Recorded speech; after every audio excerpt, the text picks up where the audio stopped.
నమస్తే, welcome to Suman TV. నేను విష్ణు. ప్రస్తుతంతో పాటు ప్రముఖ చార్టెడ్ అకౌంటెంట్ వెంగళశెట్టి అనిల్ కుమార్ గారు ఉన్నారు. వారితో మాట్లాడదాం. సార్ నమస్తే. అనిల్ గారు నమస్తే అండి. సార్ అనిల్ గారు, ఈ మధ్య ఈ క్రెడిట్ కార్డ్స్ అతిగా వాడే వాళ్ళకి ఇన్కమ్ ట్యాక్స్ డిపార్ట్మెంట్ నుంచి నోటీసులు కూడా వస్తున్నాయని తెలిసింది. ఎందుకు వస్తున్నాయంటారు? ఏంటి అసలు ఈ క్రెడిట్ కార్డ్స్ లిమిట్ అనేది ఎంతవరకు ఉండాలి? అదేవిధంగా యూపీఐ ట్రాన్సాక్షన్ లిమిట్ కూడా ఎంతవరకు ఉండాలి అంటారు? తాకట్టులో ఉన్న బంగారాన్ని విడిపించి ఆ రోజు ఆన్లైన్ రేటుకే మేము కొంటాం. Sharma gold company. Good thing అండి. ఈ ప్రస్తుత టైంలో నాకు చాలామంది కన్సల్ట్ అయిన విషయంలో ఈ క్రెడిట్ కార్డ్ రిలేటెడ్గా వాళ్ళకి డిపార్ట్మెంట్ నుంచి ఇంత ట్రాన్సాక్షన్స్ చేశారు, దీనికి రిలేటెడ్గా మాకు ఎక్స్ప్లెనేషన్ ఇవ్వండి అంటూ చాలామందికి నోటీసులు వచ్చిన సందర్భాలు ఉన్నాయండి. బేసిక్గా ఈ ఎటువంటి సందర్భాల్లో వస్తాయంటే, ఈ క్రెడిట్ కార్డ్స్ అనేవి ఏ ఇన్కమ్ సోర్స్ ఉన్నా, శాలరీ వచ్చినా, బిజినెస్ ఉన్నా, ఎవరున్నా కానీ ప్రస్తుత కంపెనీలు చాలా క్రెడిట్ కార్డ్స్ ఆఫర్స్ చేస్తూ ఉంటాయి. సో ఆఫర్స్ చేస్తున్నాయి కదా అని మనం ఎక్కువ మంది మన అవసరాల కోసం క్రెడిట్ కార్డ్స్ అనేవి ఎంత మంచియో అంత డేంజరస్ అండి. సో మన అవసరాలకు ఉంది, మనము క్రెడిట్ కార్డ్ తీసుకుంటాము, దానికి ఒక క్రెడిట్ పీరియడ్ ఇస్తారు. ఆ లోపు గనక మనం తీర్చగలిగితే మనకి ఇంట్రెస్ట్ ఫ్రీ అమౌంట్ ఆ ప్రస్తుత సందర్భాలకి మనకు వస్తూ ఉంటుంది. సో ఇది మంచి విషయమే, మన అవసరాలను తీర్చుకోవచ్చు. కానీ చాలా సాధారణమైన విషయం ఏంటంటే, మన క్రెడిట్ కార్డ్స్ ఉన్నాయి కదా అని చెప్పేసి మనం మంత్లీ 1,00,000 రూపాయలు 2,00,000 రూపాయలు ట్రాన్సాక్షన్స్ చేస్తూ ఉంటాం, మళ్ళీ తిరిగి కడుతూ ఉంటాం. కట్టట్లేదని కాదు ఇక్కడ. సో ఇక్కడ మనం గమనించాల్సింది ఏంటి అంటే, మన యాన్యువల్ ఇన్కమ్ ఎంత ఉంది. ఫస్ట్ మన ఒక సాధారణ ఒక కామన్ మ్యాన్కి యాన్యువల్ ఇన్కమ్ ఒక 6 lakhs ఉందనుకుందాం యావరేజ్గా. 6 lakhs ఉన్నా కానీ క్రెడిట్ కార్డ్ అనేది ఆఫర్ చేస్తూ ఉంటారు. 6 lakhs అంటే నెలకి 50,000 అనేది మనకి మంత్లీ వచ్చే ఇన్కమ్. కానీ ఈ క్రెడిట్ కార్డ్ తీసుకోవటం వల్ల ఏంటంటే వాళ్ళు లిమిట్స్ ఇచ్చేస్తూ ఉంటారు. మనం వాడే ట్రాన్సాక్షన్స్ బేస్ చేసుకొని 1 lakh ఇస్తారు, 2 lakhs ఇస్తారు. మంత్లీ ఇంత లిమిట్ వరకు మీరు యూటిలైజ్ చేసుకోవచ్చు అనే లిమిట్ని ఎన్హాన్స్ చేస్తూ ఉంటారు. ఈ క్రెడిట్ కార్డ్స్ వాడటం వల్ల మనకి ఎన్నో ఆఫర్స్ వస్తూ ఉంటాయి. సో ఈ క్రెడిట్ కార్డ్స్ లాంజ్ యాక్సెస్ అని చాలా బెనిఫిట్స్ ఉన్నాయి. సో ఇవి ఉన్నాయి కదా అని చెప్పేసి చాలామంది ఏంటంటే మనకు వచ్చిన లిమిట్ని పూర్తిగా యూటిలైజ్ చేసుకుంటూ ఉంటారు. ఫర్ ఎగ్జాంపుల్ 50,000 ఉన్న శాలరీ పర్సన్కి కూడా 1 lakh అనేది క్రెడిట్ కార్డ్ లిమిట్ ట్రాన్సాక్షన్స్ అనేది వచ్చేస్తుంది. వాళ్ళు పూర్తిగా యూటిలైజ్ చేసుకుంటున్నారు, కట్టేస్తున్నారు. Over a period of 12 months చూసుకున్నట్లయితే మనం 12 lakhsకి మనం క్రెడిట్ కార్డ్ యూటిలైజేషన్ జరిగింది, రీపేమెంట్ కూడా జరిగింది. కానీ ఇక్కడ క్వశ్చన్ ఏంటంటే, మనకు వచ్చే ఇన్కమ్ 6 lakhs, మనం రిటర్న్ ఫైల్ చేస్తున్నాము, 6 lakhsకి మాకు ఇన్కమ్ ఇంత వచ్చింది, దీని మీద ట్యాక్స్ వస్తే ట్యాక్స్ ఇంత కడుతున్నామని చూపిస్తున్నాం. కానీ 12 lakhs పేమెంట్ అనేది మనం చేయగలిగాం. సో ఇక్కడ ఈ 12 lakhs ఎక్కడి నుంచి వచ్చాయి, దేనికి వచ్చాయి అనేది క్వశ్చన్. ఇప్పుడు 12 lakhs ఎలా కట్టగలిగాము? ఇప్పుడు మనం అది ఏదన్నా ఫ్రెండ్ దగ్గర అప్పు తీసుకొని కట్టుకున్నామా, మనం లేదు ఇంకొక ఇన్కమ్ వచ్చింది, ఆ ఇన్కమ్ మనం హైడ్ చేసి ఆ ఇన్కమ్ని క్రెడిట్ కార్డ్కి పేమెంట్ చేసుకున్నామా, లేదు ఎక్కడి నుంచో క్యాష్ వచ్చింది, క్యాష్ డిపాజిట్స్ పేమెంట్ చేసామా. సో ఇలాంటి వివిధ రకాల క్వశ్చన్స్ అనేవి డిపార్ట్మెంట్ వాళ్ళకి అరైజ్ అవుతూ ఉంటాయి. సో ఇక 10 lakhs అనేది మామూలు విషయం. కొంతమంది ఏంటంటే monthly 4 lakhs 5 lakhs transaction limits ఉన్న క్రెడిట్ కార్డ్స్, అంటే ఒకే కాదు. సో ఒక కార్డులో 1,00,000 ఇచ్చారనుకోండి, దాన్ని బేస్ చేసుకొని ఇంకొక కంపెనీ వాళ్ళు ఇంకొక 1,00,000కి ఇంకో కార్డు ఇస్తారు, ఇంకో కంపెనీ వాళ్ళు ఇంకొక 1,00,000కి కార్డు ఇస్తారు. అట్లా ఒక పర్సన్కి యావరేజ్గా 4 to 5 క్రెడిట్ కార్డ్స్ ఉన్నాయి, సర్వసాధారణం అయిపోయింది ఈ రోజుల్లో. ఆ కార్డ్స్ ఉన్నాయి కదా అని చెప్పేసి మనకు అవసరాలకు తగ్గట్టుగా చూసుకోకుండా మనం బియాండ్ ద లిమిట్స్, మన గ్రాస్ యాన్యువల్ ఇన్కమ్ ఎంత ఉంది చూసుకోకుండా బియాండ్ ద లిమిట్స్ మనం యూటిలైజేషన్ వాడుతూ ఉంటున్నాం. అట్ ద సేమ్ టైం కడుతూ ఉంటున్నాం. కట్టకపోతే సిబిల్లో ప్రాబ్లం అవుతుంది. That's different scenario. కానీ ఇన్కమ్ ట్యాక్స్ పాయింట్ ఆఫ్ వ్యూలో మనం చూసుకోవాల్సింది ఏంటంటే, మన గ్రాస్ యాన్యువల్ ఇన్కమ్కి సరిపోయే విధంగా మనం యూటిలైజ్ చేసుకుంటున్నామా లేదా అనేది చూడాలి. రీసెంట్గా చాలామందికి వచ్చిండొచ్చు, హై వాల్యూ ట్రాన్సాక్షన్స్ మీ అకౌంట్లో జరిగినాయి, ఇది అవునా కాదా అనేది డిపార్ట్మెంట్ నుంచి ప్రతి ఒక్కరికి మెయిల్ ద్వారా కమ్యూనికేషన్ వచ్చింది, మీరు పోర్టల్లోకి లాగిన్ అవ్వండి, ఇది కన్ఫర్మ్ చేయండి అనేది ఈ మధ్య వచ్చిన ఇన్కమ్ ట్యాక్స్ నుంచి ఒక ఇన్ఫర్మేషన్ అనమాట. దాంట్లో ఎక్కువగా కనిపించేవి ఏంటంటే ఈ క్రెడిట్ కార్డ్ ట్రాన్సాక్షన్స్. ఒక్కొక్కరు ఒక్కొక్క కార్డుకి 20 lakhs ట్రాన్సాక్షన్, ఇంకొక కార్డు ఉంటే ఒక 20 lakhs ట్రాన్సాక్షన్, కొంతమంది అయితే 1 crore వరకు చేసిన ఉన్నాయి అన్నమాట. సో అలా ఉండటం వల్ల ఏంటంటే మన ఇన్కమ్ వచ్చేసి 10 to 15, 20 lakhs ఉంది, మన ట్రాన్సాక్షన్స్ వచ్చేసి 1 crore రూపీస్కి వెళ్ళిపోయేసరికి అది రీపేమెంట్ క్యాపబిలిటీ ఎలా వచ్చింది, ఎక్కడి నుంచి పే చేస్తున్నాము అనే దాన్ని క్వశ్చన్ చేస్తూ ఉంటారు అనమాట. సో కొంతమంది ఏంటంటే మన ఫ్రెండ్స్కి అడుగుతూ ఉంటారు, అరే నీ దగ్గర క్రెడిట్ కార్డు ఉంది కదా, నాకు ఈ అవసరం వచ్చింది, నీ క్రెడిట్ కార్డు ఇవ్వు, మళ్ళీ రీపేమెంట్ చేస్తాను అంటారు. ఒక్క నిమిషం దీని గురించి కొంచెం డెప్త్గా మాట్లాడుకుందాం. చాలా మంది ఫ్రెండ్స్ ఏం చేస్తుంటారంటే వాళ్ళ ఫ్రెండ్ క్రెడిట్ కార్డ్ మీద ఇంట్లో ఏసీలు, టీవీలు, ఫ్రిడ్జ్లు కొనుక్కుంటుంటారు. ఏంటి బాబు ఇంత పెద్ద మొత్తంలో షాపింగ్ చేసినామంటే, లేదండి మా ఫ్రెండ్ క్రెడిట్ కార్డు ఇచ్చాడు, సో తన కార్డు మీద కొంటున్నానని చాలా మంది చెప్తుంటారు. సో ఇది ఎంతవరకు ప్రమాదకరం అంటారు ఈ విధంగా చేయడం అనేది? ఎగ్జాక్ట్లీ. ఇప్పుడు ఫ్రెండ్ మన దగ్గర అప్పు ఉంది అనుకోండి, మన దగ్గర డబ్బులు ఉన్నాయి అనుకోండి, మనం ఇవ్వటం తప్పులేదు. కానీ క్రెడిట్ కార్డ్ అనేది మన యూటిలైజేషన్ లిమిట్ బియాండ్ వెళ్ళిపోతూ ఉందన్నమాట. సో మనకి ఇప్పుడు నేను చెప్పిన లిమిట్ అనేది 1 lakh అనుకుందాం, మంత్లీ 1 lakh అనేది మన శాలరీ అనుకుందాం.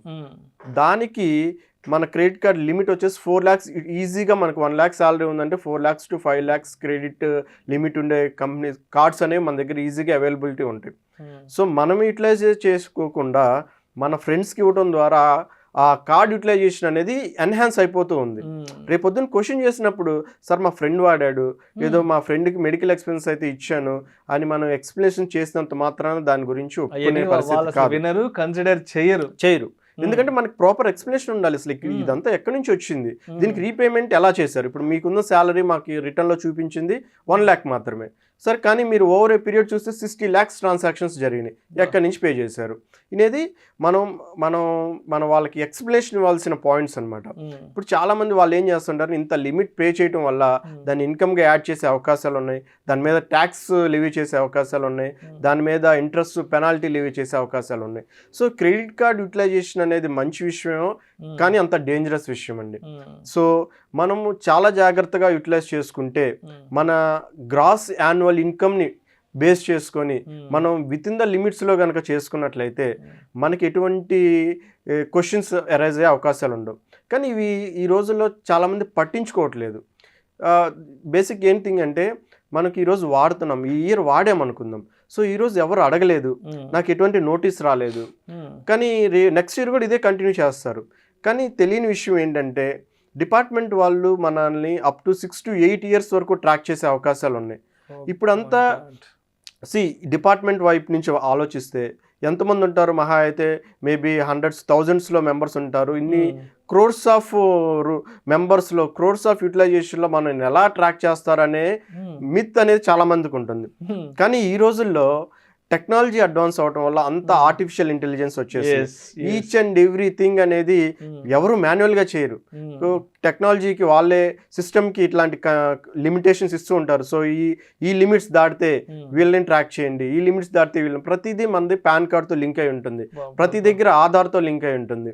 సో మనం ఏం చేసినా, ఎక్కడ యూటిలైజ్ చేసినా, డిపార్ట్మెంట్ వాళ్ళ నుంచి ఎటువంటిది రాకపోయినా సిస్టమ్ ఆటోమేటిక్గా అదే పికప్ చేసుకునేది, అదే నోటీస్ పుష్ చేసిద్ది. సో డిపార్ట్మెంట్ వాళ్ళు మనకి ఎక్స్ప్లెనేషన్ గురించి మెయిల్ కానీ దాంట్లో నోటీస్ ఇచ్చే అవకాశాలు ఉన్నాయి. సో ఆ విధంగా సిస్టమ్స్ కూడా ప్రోగ్రామ్ చేయబడి ఉంటాయి. ఎగ్జాక్ట్లీ. సో మాన్యువల్గా ఈ రోజులు అయిపోయాయండి, మనల్ని పట్టించుకునే రోజులు లేవు. సో లాస్ట్ ఇయర్ రాలేదు కదా, సో ఈ ఇయర్ కూడా చేసుకుంటే ఏమవుదులే, లాస్ట్ ఇయర్ రిటర్న్ ఫైల్ చేయలేదు కదా, ఈ ఇయర్ కూడా ఫైల్ చేయకపోతే ఏమవుదులే అనుకునే సందర్భాలు పోయాయి. ఇప్పుడంతా ఆర్టిఫిషియల్ ఇంటెలిజెన్స్ టెక్నాలజీ వచ్చేసింది. టెక్నాలజీ అడ్వాన్స్ అయ్యే కొంది మాన్యువల్ ఇంటర్ప్రిటేషన్ తగ్గిపోయింది. సో సిస్టమే ఆటోమేటిక్గా జనరేట్ చేసిద్ది, నోటీస్ పుష్ చేసిద్ది. దాని తగ్గట్టుగా కన్సర్న్ జ్యూరిస్డిక్షన్ లేవో దగ్గరికి ఆ నోటీస్ వెళ్తుంది.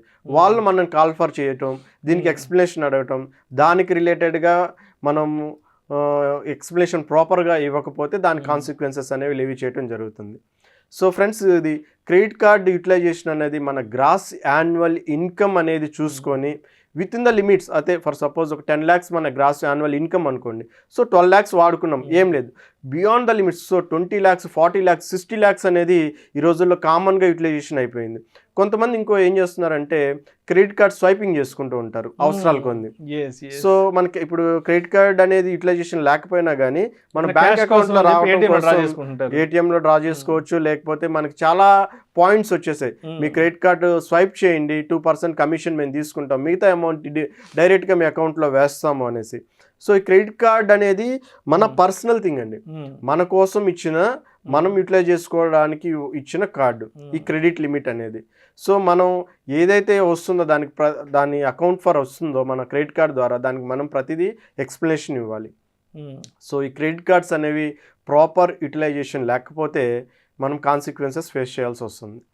అదేవిధంగా క్యాష్ యూపీఐ ట్రాన్సాక్షన్స్ కూడా చాలా మంది ఎక్కువగా ఈ రోజుల్లో చూడండి, ఫోన్ పే, జీపే వచ్చిన తర్వాత పేమెంట్స్ చేస్తూ ఉంటారు. సో ఎంతైనా పేమెంట్స్ చేయొచ్చు, ప్రొవైడెడ్ మనం రిటర్న్లో ఫర్ సపోజ్ మన యాన్యువల్గా 50 lakhs యూపీఐ ట్రాన్సాక్షన్స్ జరిగింది అనుకుందాం ఆన్లైన్ ద్వారా. 50 lakhs రిలేటెడ్గా మనం ఇన్కమ్ డిస్క్లోజ్ చేసాము, దానికి తగ్గట్టుగా ట్యాక్స్ కట్టేసుకున్నాము, లేదు దానికి తగ్గట్టుగా అకౌంట్ ఫర్ చేసి చూపించాము అనుకోండి, డిస్క్లోజ్ చేసాము అనుకోండి, ఎటువంటి ప్రాబ్లము లేదు. 50 lakhs ట్రాన్సాక్షన్ జరిగింది కానీ మనము 10 lakhs ఇన్కమ్గా కన్సిడర్ చేసాము. యూపీఐ ట్రాన్సాక్షన్స్ కానీ బ్యాంక్ అకౌంట్ ట్రాన్సాక్షన్స్ కానీ ఎంత జరిగినాయో దానికంటే తక్కువ చేసాము, 40 lakhs హైడ్ చేసాము. కానీ మన బ్యాంక్కి పాన్ కార్డ్ లింక్ అవ్వటం వల్ల ఏంటంటే ఆ ట్రాన్సాక్షన్స్ అనేవి ట్రాకింగ్ జరుగుతూ ఉంటాయి. సో చాలామంది ఏంటంటే మనం ఇయర్లో కొంతమంది షాప్స్ వాళ్ళు ఉంటారు, చిన్న చిన్న షాప్స్ వాళ్ళు ఏం చేస్తారంటే ఫోన్పేలు తీసుకుంటూ ఉంటారు. Almost at the end of the ఇయర్కి వచ్చేసరికి 80 lakhs 90 lakhs అనేవి ట్రాన్సాక్షన్స్ జరుగుతూ ఉంటాయి. సో చేసుకోవచ్చు, ఎంతైనా 90 కాదు crores of rupees చేసుకోవచ్చు. కానీ మనం ఇన్కమ్ ట్యాక్స్ రిటర్న్స్లో డిస్క్లోజ్ చేయకపోతేనే మనకి కాన్సిక్వెన్సెస్ ఫేస్ చేసుకుంటూ ఉంటాం. సో రిటర్న్లో డిస్క్లోజర్ అనేది చాలా ఇంపార్టెంట్. సో దీనికి రిలేటెడ్గా ఒకవేళ ట్రాన్సాక్షన్ జరిగినాయి అప్పుడు 44AD ప్రిజంప్టివ్ ట్యాక్సేషన్ అనేది ఆల్రెడీ మనం ప్రీవియస్ వీడియోలో చర్చించుకున్నాం. మన బ్యాంక్ అకౌంట్లో కనుక జరిగినట్లయితే 6% స్ట్రైట్ అవి మీరు బుక్స్ ఏం మెయింటైన్ చేయాల్సిన పని లేదు. జస్ట్ ఒక 50 lakhs జరిగినాయి, 50 lakhs మీద 6% ఎంతో క్యాలిక్యులేట్ చేసుకొని దాని మీద ట్యాక్స్ పే చేసుకుంటే 6% అనేది చాలా మినిమల్ అమౌంటే రావచ్చు ట్యాక్స్ అనేది. సో అది డిస్క్లోజ్ చేసి ఫైల్ చేసుకుంటే మనం ఎటువంటి కాన్సిక్వెన్సెస్ ఫేస్ చేయాల్సిన అవసరం ఉండదు. ఈ క్యాష్ డిపాజిట్స్ వచ్చేసరికి బేసిక్గా ఎక్కువ మంది క్యాష్ డిపాజిట్స్ చేస్తూ ఉంటారు.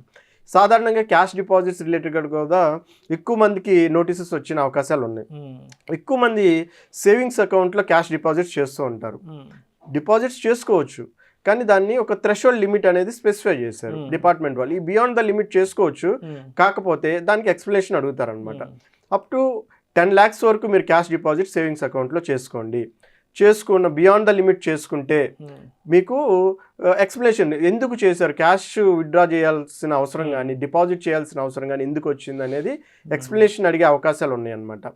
లేదు చాలామంది ఏం చేస్తారంటే 10 lakhs డిపాజిట్ కదా చెప్పింది, మనకి నంబర్ ఆఫ్ అకౌంట్స్ ఉన్నాయి, 4 to 5 బ్యాంక్ అకౌంట్స్ ఉన్నాయి. సో వాటిలో డిపాజిట్ చేసుకుంటే 10 lakhs అవ్వలేదు కదా, దీంట్లో ఒక 2 lakhs దీంట్లో ఒక 2 lakhs చేసుకున్నాను, నాకేం ప్రాబ్లం అవుతుంది అనుకోవచ్చు. కానీ అల్టిమేట్గా చూడాల్సింది ప్రతి బ్యాంక్ అకౌంట్కి మన పాన్ నెంబర్ అనేది లింక్ చేస్తూ ఉంటారు. సో ఇక్కడ ప్రతి దగ్గర ట్రాకింగ్ అనేది ఉండిద్ది. సో అన్నిటినీ పూలప్ చేసి at the end of the year మనం ఎంత డిపాజిట్ చేసామో చూసుకొని, చాలా మందికి నోటీసులు వచ్చిన సందర్భాలు ఉన్నాయండి. ఎందుకంటే ఈ రియల్ ఎస్టేట్ ప్రాపర్టీస్ సేల్ చేసినప్పుడు కానీ కొంత క్యాష్ ట్రాన్సాక్షన్స్ అనేవి జరిగే అవకాశాలు ఉన్నాయి. సో క్యాష్ రాగానే ఏం చేస్తుంటారంటే మన అకౌంట్లో డిపాజిట్ చేసుకుందాము, చేసుకొని ఫిక్స్డ్ డిపాజిట్ చేసుకుందాము అనుకుంటూ ఉంటారు. సో ఈ డిపాజిట్ చేసుకున్న ప్రాబ్లం లేదు, కానీ దానికి ఫర్ సపోజ్ మనం ల్యాండ్ అమ్మటం వల్ల మనకి ఒక 30 lakhs వచ్చింది అనుకుందాం ఎగ్జాంపుల్కి. ఆ 30 lakhs డిపాజిట్ చేసుకున్నాం, ఓకే ఫైన్. కానీ ఆ 30 lakhsని ఇన్కమ్ ట్యాక్స్ రిటర్న్లో సో అండ్ సో సోర్స్ వల్ల నాకు వచ్చింది, దాని మీద ఇంత ట్యాక్స్ వస్తుంది కాబట్టి నేను ఇంత ట్యాక్స్ పే చేస్తున్నాను కనుక డిస్క్లోజ్ చేయగలిగినట్లయితే రేపు పొద్దున వాళ్ళు ఎక్స్ప్లెనేషన్ అడిగినా కానీ ఇదిగోండి మేము చూపించాము ఆల్రెడీ ఎక్కడి నుంచి వచ్చింది, దేనికి వచ్చింది, దాని మీద ట్యాక్స్ కట్టేమనేది మనం చేయొచ్చు. ఒకవేళ మనం కనుక అట్లా అన్ఎక్స్ప్లెయిన్డ్ క్యాష్ క్రెడిట్స్ ఉన్నాయి అనుకోండి, హ్యూజ్ పెనల్టీస్ 200% పెనల్టీస్ లివ్ చేసే అవకాశాలు ఉన్నాయి. సో క్యాష్ డిపాజిట్స్లో చాలా కాషియస్గా ఉండాలి. బ్యాంక్ అకౌంట్లో వేసుకునే దగ్గర మనం చాలా జాగ్రత్త వహించాలి. అదేవిధంగా మనం రియల్ ఎస్టేట్ ట్రాన్సాక్షన్స్ గురించి మాట్లాడుకున్నప్పుడు క్యాష్ ట్రాన్సాక్షన్స్ అనేవి ఎక్కువ జరుగుతూ ఉంటాయని మాట్లాడుకున్నాం. సో అప్పుడు కూడా మనకి 30 lakhs వరకు లిమిట్ స్పెసిఫై చేశారు. అప్ టు 30 lakhs వరకు మీరు క్యాష్ డిపాజిట్ చేసుకోండి. బియాండ్ ద లిమిట్ కనుక వచ్చినట్లయితే ఎక్స్ప్లెనేషన్ గురించి ఒక నోటీస్ పంపిస్తారు, ఎక్కడి నుంచి వచ్చినాయి, ఎందుకు వచ్చినాయి, సో మీకు దీనికి సోర్స్ ఏంటి, దీని మీద ట్యాక్స్ అయ్యిందా లేదు. ఒకవేళ దీనికి మనం ప్రాపర్గా చెప్పగలిగినట్లయితే ఎటువంటి ప్రాబ్లం ఉండదు. మనం ఎప్పుడైతే ఇటువంటి ట్రాన్సాక్షన్స్ రిలేటెడ్గా, క్రెడిట్ కార్డ్స్ రిలేటెడ్గా, క్యాష్ లిమిట్స్ రిలేటెడ్గా, క్యాష్ డిపాజిట్స్ లిమిట్గా మనం ఎక్స్ప్లెయిన్ చేయలేకపోతున్నాము ఆ ట్రాన్సాక్షన్స్. అక్కడ ఏదో తప్పు జరిగిందని వాళ్ళు భావిస్తారు, దాన్ని పూర్తిగా ఇన్కమ్గా కన్సిడర్ చేస్తారు, దాని మీద ట్యాక్స్లు, పెనాల్టీలు, ఇంట్రెస్ట్లు లేవి చేస్తారు. సో బేసిక్గా ఫ్రెండ్స్, నేను ఈ టాపిక్ వల్ల ఎవరిని భయపెట్టడానికి కాదు. చాలామంది ఏం చెప్తున్నారంటే కామన్ మ్యాన్కి ఇలాంటి రూల్స్, పెద్దవాళ్ళకి ఇట్లాంటి రూల్స్ ఏమి ఉండవు, సో మేమే సఫర్ అవుతున్నామని ఎక్కువ మంది నేను చూసిన వాళ్ళలో ఫీల్ అవుతున్నారు అనమాట. ఫ్రెండ్స్, నేను ఇక్కడ ఉన్న రూల్స్కి ముందు జాగ్రత్త పడాలని చెప్తున్నాను. Prevention is better than cure అన్నారు. సో ఆల్రెడీ నోటీస్ వచ్చి దానికి రిలేటెడ్గా సఫర్ అయ్యే కంటే ఆల్రెడీ ఉన్న రూల్స్ని ఫ్రేమ్వర్క్లో మనం ఆల్రెడీ మన లైఫ్ స్టైల్ సాగుతుంది కాబట్టి, ఆ ట్యాక్స్ సిస్టంలో మనం ఒక మెంబర్ కాబట్టి వాళ్ళు ఏవైతే రూల్స్ పెట్టారో వాటిని ప్రాపర్గా ఫాలో అవ్వాలని చెప్పడం మాత్రమే నా ఉద్దేశం. మిమ్మల్ని ఎవరిని భయపెట్టాలని కాదు, ఇది రాంగ్గా మూమెంట్ ఏమీ కాదు. సో మీరు ఈ విషయాలు జాగ్రత్తగా ఉన్నట్లయితే డిపార్ట్మెంట్ నుంచి వచ్చే కాన్సిక్వెన్సెస్ని మీరు తగ్గించుకోగలుగుతారు, హ్యాపీగా ఉండగలుగుతారు. సో ఇదండి విషయం. ప్రేక్షకులకు విజ్ఞప్తి, ఈ వీడియోలో ప్రస్తావించబడిన అంశాలు కేవలం ప్రేక్షకులకు ఒక అవగాహన కొరకు, ఇన్ఫర్మేషన్ కొరకు, ఎడ్యుకేషన్ పర్పస్ కొరకు మాత్రమే వీటి గురించి ఈ సందర్భంగా ప్రస్తావించడం అనేది. అంతేగాని ప్రేక్షకులను ఏదో హడలగొట్టించాలనో లేదంటే భయపెట్టాలన్న ఉద్దేశంతో ఈ టాపిక్ గురించి మనం డిస్కస్ చేయలేదు. కేవలం ఎడ్యుకేట్ చేయాలనే ఉద్దేశంతో మాత్రమే దీని గురించి ప్రస్తావించడం అనేది. Right. Thank you sir. Thank you so much Anil గారు. నమస్తే.